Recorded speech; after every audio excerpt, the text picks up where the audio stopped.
ইসরায়েলে বৃষ্টির মতো ইরানের মিসাইল হামলার উত্তপ্ত পরিস্থিতির মাঝেই এবার হামলার ময়দানে যোগ দিল ইয়েমেন। দেশটির বিদ্রোহীরা এবার সরাসরি মিসাইল ছুড়েছে ইসরায়েলে। মধ্যপ্রাচ্যের সংঘাতে যুক্ত হচ্ছে একের পর এক দেশ। পরিস্থিতি যেন নিয়ন্ত্রণের বাইরে চলে যাচ্ছে ইসরায়েলের। ইয়েমেন থেকে ছোড়া ব্যালিস্টিক মিসাইল ইসরায়েলের আকাশসীমায় প্রবেশের সঙ্গে সঙ্গেই জেরুজালেম ও দক্ষিণ পশ্চিম জুড়ে বেজে ওঠে এয়ার রেইড সাইরেন। মুহূর্তেই আতঙ্ক ছড়িয়ে পড়ে ইসরায়েলিদের মধ্যে। ইসরায়েলি সেনাবাহিনী জানায়, ইয়েমেন থেকে আসা মিসাইলটি তাদের বিমান প্রতিরক্ষা ব্যবস্থা ভূপাতিত করার চেষ্টা চালায়। তবে ক্ষয়ক্ষতি সম্পর্কে বিস্তারিত কিছু জানায়নি দেশটি।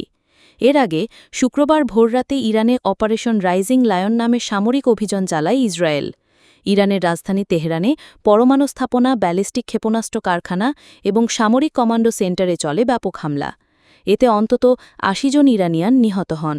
এর মধ্যে রয়েছে দেশটির সামরিক বাহিনীর বেশ কয়েকজন শীর্ষ কর্মকর্তা ও পরমাণু বিজ্ঞানী, আর আহত হয়েছেন ৩৫০রও অধিক। অন্যদিকে ইরানের পাল্টা মিসাইল হামলায় ৩ ইসরায়েলি নিহত হয়েছেন, আহত হয়েছেন প্রায় শতাধিক।